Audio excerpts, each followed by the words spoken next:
It is the Blitz here on 1250 ESPN San Antonio, 94.5 FM. If you're on the go, slow down. We got us an interview happening. I'd like to welcome aboard football coaching Eric Morris. Coach Morris, welcome aboard. How's your week been? It's been good. So it's been seems like forever since the last time we played. Have a bad taste in our mouth after taking a good old, country style butt whooping on the road, and we've had 2 weeks to kind of sit here and sulk in it, and but have a great week, 2 weeks of practice, and ready to get back out there and improve ourselves to be a lot better than our last time on the field. I wasn't, sure how to bring it up. Jason, go ahead, man. 75 points. 75 points. I mean, how? Take this. How? Yeah, super embarrassing, obviously, and too, I think after the game, it was, hard for me to find words. Obviously, I was pretty fired up and just spoke the truth to the guys, and and there's a bunch of things that we can come back and reflect on it, and made a lot of mistakes, didn't tackle well, but for them to be able to score touchdowns on their first 10 drives is unacceptable, and we got to get a lot better and start getting some stops. That makes some sense. Eric Morris joining us here on the Blitz. UW Cardinals playing this Saturday right here in San Antonio, Northwestern State on their way in. The perfect remedy for what ails you as they prepare for what looks like a huge game at Sam Houston State coming in a postponed game that might be a game to get to the playoffs. What is the playoff structure if by chance we don't really want to talk about it, though we do expect to be there? How are the playoffs going to work? Yeah, 16 teams this year. And so, there's been a couple of teams that have been opting out the last couple of weeks, whether it's COVID reasons or financial reasons. So, but all the top dogs are still there. The James Madisons, North Dakota State, all the guys that have been powerhouses the last 5 or 6 years. And, we control our own destiny. McNeese was able to knock off Nicholls last week. And so, obviously we don't want to get ahead of ourselves, but, it's kind of a bizarre team coming to play us, 0-5 team. Who's actually played Sam Houston, Nicholls, and Sealaw better than anybody else. Their defense has held those 3 teams to their low in yardage and scores. So definitely a quality opponent. We'll have to, we played better here. I'm glad we have all those road bus games out of the way, and we can kind of settle into the Cardinal nest here the last 2 weeks and try to ramble off a couple wins. Eric Morris joining us here on ESPN San Antonio, UW against Northwestern State Saturday night, 7 o'clock kickoff at the Benson Stadium. Tickets are available at UIWCardinals.com, and of course they have the protocols in place. And the fact that you get a game at home, and it's going to be a night game. You've got fans there. For 2 weeks, probably a little bit of focus on the defensive side of the ball. I imagine your defensive players are ready to get out and knock the crap out of somebody. Right? There's no doubt. And so, we've had the first week, last week, we kind of went back to the basics and, we did a bunch of good on good and didn't even worry about our opponent because we have to fix some things ourselves. And so I got some great competition out of it, and then gave them a long weekend. That way they can kind of recharge their batteries and get back and really focus in on the task at hand. And that's winning our game this week. So, great 2 weeks to prepare. I feel like we're fresh right now. I've tried not to hit as much, during the course of practice, just knowing that we're going to come back and play here in a few short months. So try to take some off their legs and just get them there mentally. Before we look at Northwestern State and what we expect from them on Saturday at 7, Jason and I had this debate after the title game, the NCAA championship game, with Gonzaga coming in unblemished, undefeated, rolling, but never really facing the kind of adversity that you kind of need to have dealt with to win a championship. What are your thoughts on being undefeated or taking a loss and the learning lesson that a loss brings you? Would you, if you could choose and the loss doesn't throw you out of anything, but still it's a loss, or would you, and for preparation for playoffs or anything of a little bit higher intensity level? Yeah, that's our motto around here is if you don't grow, you got to go. And so always I think we're striving to grow, striving to learn. And like my grandpa once told me is you can learn just as much from dumb people as you can smart people. As you can learn just as much from your failures. And, there's a bunch of corrections that we have to do. And you just defined our show, Coach.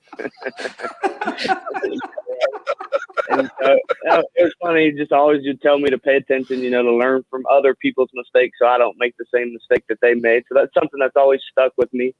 But yeah, I mean, we're continually growing. We're starting 4 true freshmen on offense and 2 on defense right now. We still got young kids that are growing and going to make mistakes. But I think it's all how you respond. That Baylor team was super athletic. They jumped out in a hurry, and it seemed like that was a huge mismatch from the jump, and just the way they moved, how strong their defense, and so yeah, I mean that's our number one goal this week is to play fast, and I think if we can do that, I think we'll come out victorious in this game. Well, and again, with the game coming up, and after taking one on the chin in the last time out, then having a bye week. It's interesting how bye weeks fall in with this spring football season. You've had 2 bye weeks, and you thought the first bye week came at a really good time for you. This bye week, coming off of the loss that you had, was that a good thing or a bad thing for your Cardinal football team? Yeah, I mean that's just something that we don't control. I try to not really think about all the what ifs on things that I don't control as a coach, and so what it did do is give us a chance to kind of get back healthy. We had a couple nicks, bangs, bruises here and there, so we're back healthy right now. I like that aspect of it. And then the one part you don't like as a coach is you sit there and you think about that butt whooping for an extra week, and it seems like forever since we've played. So our kids will be juiced. I think a night game will be a great atmosphere here too. I got 2 tickets for you guys, by the way. 3 tickets. Yes, sir. All 3 of you. Hopefully, y'all can stop by and grab them and come out and grab a cold Coors Light and enjoy a football game on Saturday night. There's nothing wrong with that. Now, anyway. How many times did you watch the defensive cut-ups of that last game, or do you is it just once and throw it away, or do you study it and live that nightmare over and over? I'm just trying to figure out the personality of Eric Morris here. How much do you like misery? Yeah, usually we do good ball, bad ball tape every Sunday with coaches when we come in, and really just sit there and this is such a team sport, and for you to be able to take your failures and the things you did good in front of your peers is something I think that's very important. And so with COVID, we're not allowed to get in those staff meeting rooms like that and everybody pile in and watch that. But what we did do is we split up and I watched it with the defensive staff. We went through every play and made them talk about, why we were in this call, who made a mistake if there was a mistake. And whether that was the right play call, whether that was kind of a coaching thing, if we could have helped them out schematically, or that wasn't our players executing. Did the same thing for special teams after that, and then went through it on offense. A little bit easier offensively, just because I still call the plays, and so that's something that we generally do every single day. We're able to meet together, but. Yeah, I think, anytime you have a performance like that, then there needs to be things that are explained, and there need to be some changes that happen, whether that's a personnel decision or just change, or whether that's a schematical change. And so we've changed some things here and there. And, the one thing that's crazy is we're not very good on third downs on defense, and we've really got a chance to go back and study. And what we've found out is the reason we're not good on third downs because we're so bad on first and second down, and all of our third downs are third and shorts and really manageable downs. So we got to do a great job at kind of getting these guys behind the chains. That way we can get ahead of ourselves and then allow us to put ourselves in some better opportunities on third down. We're highlighting something that it was an anomaly. 75 points. That's just ridiculous. But let's focus on something that is positive. The defense, they are what they are, and you'll certainly see an improvement, I'm sure. But your offense is just ridiculous, Coach. You're averaging nearly 600 yards of offense a game. Brown, your running back, is ripping off runs at 10 yards a clip. How do you maintain that rhythm that your team has obviously been in for weeks with this 2-week bye, and especially knowing how much you need to focus on the other side of the ball? Yeah, well, I think, we have a great group of young men that have kind of bought into our quarterback first and foremost. Anytime you run the spread offense, I think your trigger man is kind of what makes you go. And so Cam's done an incredible job at kind of operating at a high level. We play extremely fast. He sees the field really well. And then we have a bunch of athletes that we can get the ball to. We're not focusing on one guy. You know, we're able to kind of spread the wealth around there. The guys are blocking for one another on the perimeter. And then, you know, everything starts up front in football. You know, I was really worried about our offensive line coming into the season. And those guys have done a phenomenal job. Coach Shoemaker's done a great job at bringing those guys along, starting two true freshmen up front. And you definitely couldn't tell it if you turn on the tape, because our right tackle, Nice Jones, who's a true freshman, is graded out as the best offensive lineman over the course of the first 4 weeks.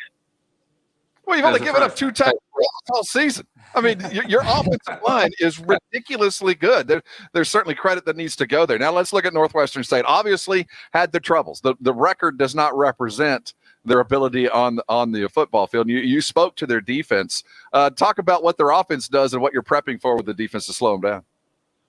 Yeah, you know, offensively, I think they're struggling to find an identity, to be honest with you. Struggled with turnovers all year and, you know, kind of switched around who's you know, the signal caller back there, and they're going with the Rivers kid, who's a kid from San Antonio, lefty that, you know, I think's played pretty well the last 2 weeks and kind of getting a little bit of rhythm. Threw the ball pretty good last week against Sam Houston, had a chance to win it there at the end. So, you know, I think we'll get a little bit more of the passing game.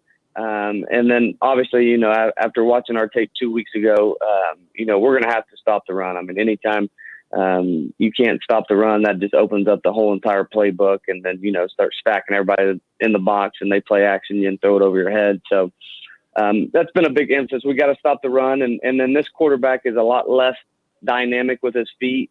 So hopefully, you know, we can get some pressure and keep him in the pocket and hopefully create some negative plays that way.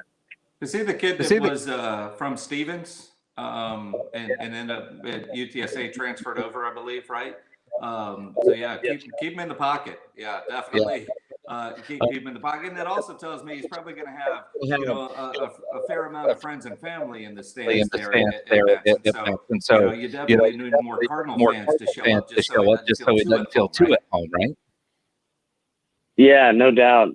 So hopefully, and Hurdy's a great kid. You know, the old coordinator for UTSA, who's now the head coach at C-Law, is a guy I think who recruited him over there, Selfo, and then I think Selfo's son is now coaching for Northwestern State. So I think that's probably the connection and how he got kind of hooked up over there. Do you ever get confused with all the different directional schools that come out of Louisiana and who you're talking about? all the time.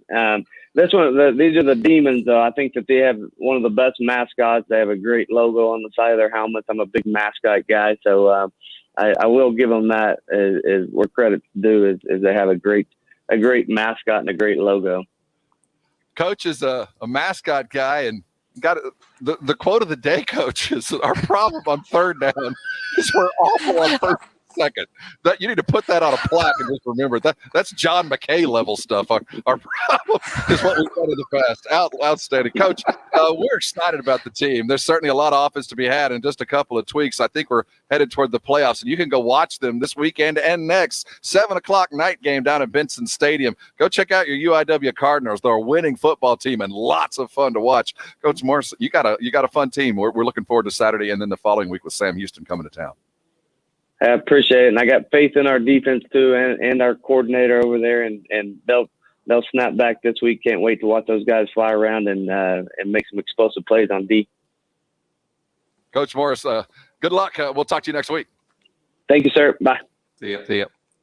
You're head football coach of the UIW Cardinals. A fine, fun brand of football is being played downtown San Antonio. You know where the stadium is, right there off of Broadway and 281. Go down and watch the football game Saturday night. The weather's going to be fantastic. You got an evening kick. The distancing will be in place. The food's going to be good. The beer will be cold. The football will be fun. UIW Cardinals.com. Get your tickets.